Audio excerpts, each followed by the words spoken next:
Le journal sur Radio Horizon, nous vous en remercions pour la confiance. Voici les titres.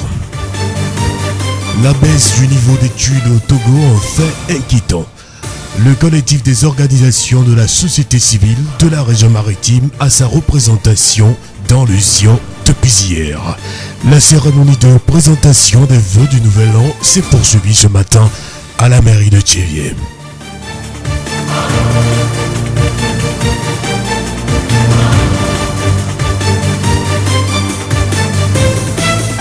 Radio Horizon à Thiéviers sur 101.1. Mesdames, mesdemoiselles et messieurs, bonsoir à vous tous. Voici le développement des titres du journal présenté par Victor Togbé et Séraphine Yovo. Sans constat général, le système éducatif togolais souffre d'une baisse de niveau. Notre rédaction s'est intéressée aux possibles causes de ce fait inquiétant. Écoutons le point de vue de quelques personnes sur la baisse du niveau d'études. Il y a une responsable d'une part des enfants et d'autre part des enseignants. Aujourd'hui, les enfants n'apprennent plus, ils ne lisent même pas. Dans le temps même, il y avait l'histoire de lettres. Aujourd'hui, il n'y a même pas de lettres. Ce qu'on faisait rédaction dans le temps, on ne le fait pas aujourd'hui. On a des constructions de phrases de ya, à part du lycée même, on a abandonné la dictée même. Les romans qu'on donnait aux élèves, même de ya 6e pour lire, pour monter en 5e, on ne le fait pas aujourd'hui. Les élèves aussi sont paresseux avec les portables. Ils ne veulent pas apprendre. Ça, c'est le côté des élèves. Ça. Pour le côté des enseignants, il n'y a pas de rigueur. Moi, je dis toujours que le bâton corrige toujours. Quand vous avez un enfant, il faut le corriger. D'une part, le refus du bâton contribue à la baisse du niveau des élèves. Et il y a aussi un laisser-passer. On constate qu'aujourd'hui, lors des examens, on prend certaines moyennes, 9, 8 et demi, pour passer à une classe supérieure. C'est aussi dû à ça. L'effectif pléthorique dans les salles de classe, surtout au niveau du public. On voit au-delà de 100 élèves dans une classe. Ça fausse l'évaluation. Il y a le bâton, le refus de punir, de battre les enfants aujourd'hui. Nous venons d'écouter le point de vue de quelques personnes sur la baisse du niveau d'études dans notre pays. Docteur Avegno Komivi Delali, maître assistant de littérature, formateur à l'école normale supérieure d'Atakpamé, s'est confié à nos micros. Nous l'écoutons. Cette baisse est due à plusieurs facteurs. On peut situer les responsabilités à plusieurs niveaux. Mais je vais m'appesantir sur les apprenants parce que c'est chez eux qu'on constate le plus cette baisse. D'abord, il s'agit d'un manque de lecture. Et quand ils ne lisent pas, ils n'ont pas de référence. Et quand il n'y a pas de référence, il n'y a pas d'imitation. Or, en lisant, nos apprenants rencontrent des modèles qu'ils imitent. Et à partir de là, ils se forgent un style à eux. Malheureusement, ce n'est pas ça. Deuxième élément que je vais situer un peu plus à la base, c'est ce manque de syllabation au cours primaire. C'est parce qu'ils n'arrivent pas à déchiffrer les tests, à les lire, qu'ils ne s'adonnent pas à la lecture. Conséquence, ils n'ont pas de référence. Maintenant, au niveau académique, puisque ceux qui entretiennent ces enfants, ces apprenants, ont eux-mêmes été victimes de la même situation, parfois ils transmettent les mêmes erreurs aux enfants. Et au niveau de l'État, je crois que l'on doit revoir un peu notre système éducatif. Revoir les manuels pour que ça s'adapte un peu à notre situation. L'opinion publique dit que les masses médias ont également une influence sur les jeunes. Dr Avegno voit plutôt le côté positif. Les masses médias peuvent aussi améliorer le niveau d'études des élèves si ces derniers s'organisent bien. Même si les masses médias contribuent à la paresse des enfants, ils peuvent également contribuer à améliorer parce que les enfants écoutent ceux qui parlent et si ceux-là parlent bien, ils vont les imiter aussi. Mais qu'est-ce que nos apprenants écoutent sur les masses médias? C'est la musique, ils suivent les danses, ils ne suivent pas ce qui peut entrer dans leur formation académique. Quand on prend les NTIC, ils les utilisent, mais ils ne les utilisent pas dans le sens de leur formation pédagogique et académique. Ils les utilisent pour les loisirs. Or, à ce niveau-là également, par exemple, dans les messages, avec les textos, Ils déforment les mots, ils écrivent des sons. Alors que, normalement, il faudra écrire le mot correctement pour savoir si on le maîtrise ou si on ne le maîtrise pas. Je vais plutôt inviter les apprenants à s'organiser, à se mettre au travail, parce que cela dépend plus d'eux. L'enseignant n'est qu'un accompagnant qui va les aider à arriver à la perfection souhaitée. La baisse de niveau n'est-elle pas aussi due à l'absence du bâton à l'école? La baisse de niveau ne dépend pas des punitions corporelles. Tout dépend de l'enseignement. Parce qu'aujourd'hui, les enfants ont leur centre d'intérêt ailleurs. Et pour enseigner, il faudra les intéresser. Dans tous les domaines possibles, il faudra amener les enfants à s'intéresser, en nous intéressant nous-mêmes enseignants, à leur centre d'intérêt. Le bâton, je ne crois pas que c'est parce qu'on a interdit que le niveau va baisser. Tout dépend de l'enseignant et de l'apprenant. C'est une activité qui requiert en même temps la participation de l'apprenant comme la participation active de l'enseignant. L'enseignant, c'est celui qui sait là où il trouve les connaissances. L'apprenant vient chercher la connaissance. Il faudra que l'enseignant la lui donne. S'il ne la lui donne pas, il ne pourra pas apprendre. Et en enseignant, il faut motiver l'apprenant à faire plus qu'il ne peut. Mais quand on laisse l'apprenant à lui-même, je crois qu'il ne va que se laisser à la paresse aussi. Donc cette question du bâton, je crois qu'il faudra carrément l'oublier et voir autrement la chose. Nous remercions Dr Avenio Kamevi Ali, maître assistant de littérature, formateur à l'école normale supérieure d'Atakpamé.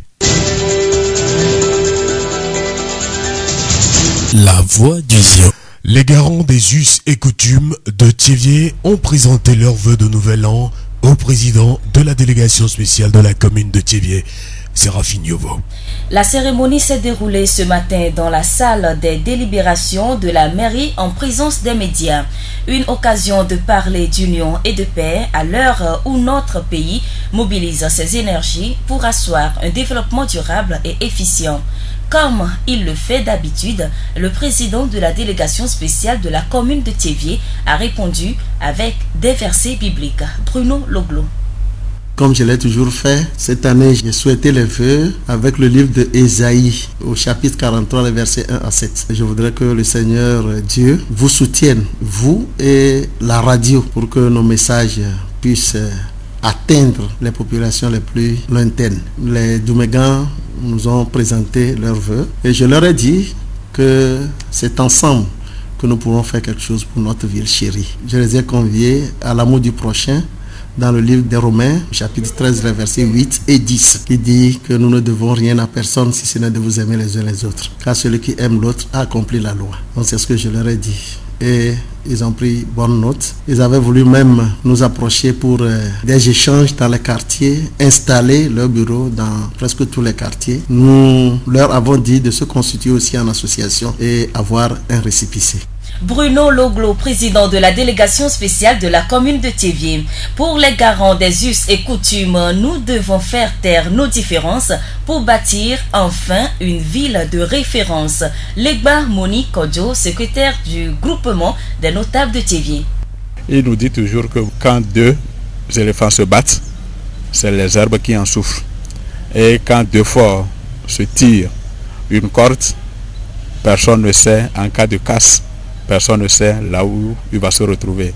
Donc le mieux, c'est de ramollir la situation. Après avoir tiré la corde pendant un certain temps, il va falloir qu'on se rencontre, qu'on fasse la paix pour que les autres, les herbes qui seront victimes de la corde puissent vivre. Legba Moni Kodjo, secrétaire du groupement des notables de Thiévié. La voix du Zion. Le collectif des organisations de la société civile de la région maritime a sa représentation préfectorale du Zion depuis hier, Séraphine. La cérémonie d'installation officielle de cette plateforme s'est déroulée à la mairie de Thiviers en présence des autorités locales et des acteurs de développement de la préfecture d'Uzior. Le groupement international pour le renforcement des capacités féminines, GKFEM, va présider ce bureau de 3 représentants d'ONG qui va œuvrer pour l'atteinte des objectifs du COSCREMA. Agbote Yao, directeur de GKFEM, président de la plateforme préfectorale Zio du COSCREMA. L'équipe de liaison de la plateforme COSCREMA préfecture de Zio est composée de 3 structures. Il y a GKFEM, le groupe international pour le renforcement des capacités féminines qui assume la présidence. Il y a AIDSS qui assume le poste de secrétariat. Et il y a l'ONG CRASDP qui assume le poste de trésorerie. Donc la plateforme, c'est un cadre d'échange et de concertation au niveau préfectoral dans la préfecture de Zio. C'est-à-dire nous représentons la grande fertière qui est régionale et cette plateforme, son rôle c'est de collecter au niveau de tous les autres structures membres tout ce qu'il faut comme besoin et l'envoyer au niveau central qui est à Lomé, au niveau de la coordination pour prendre en compte les décisions qu'il faut. Le travail en équipe va permettre de réussir la mission. C'est une structure élue et je crois qu'au sein de la structure GKFEM, il y a plusieurs compétences et à moi seul en tant qu'individu, je ne peux rien faire et on compte sur les autres membres de l'équipe de liaison et les 2 autres structures qui ont aussi des expertises et je crois que à moi seul je ne peux rien faire mais avec la collaboration des autres membres de l'équipe on peut jouer bien le rôle et les résultats qu'on nous assigne d'exécuter, on les exécutera. Agbote Yao, directeur de GKFEM, président de la plateforme préfectorale Zio du COSCREMA. Quelle est la mission du collectif des organisations de la société civile de la région maritime? Nestor Ariave, coordonnateur du COSCREMA. La mission se décline en 3 points, essentiellement.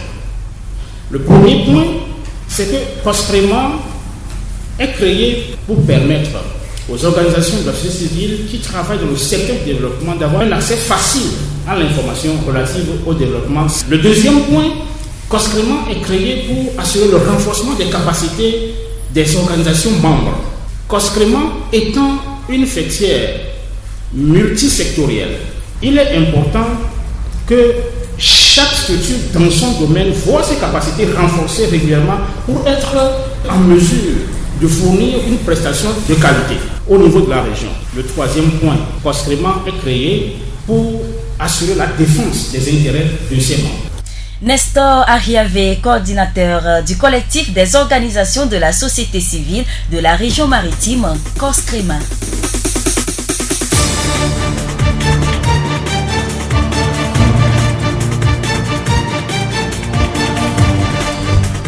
Merci à vous tous qui avez suivi ce journal. Merci également à toute l'équipe de la rédaction.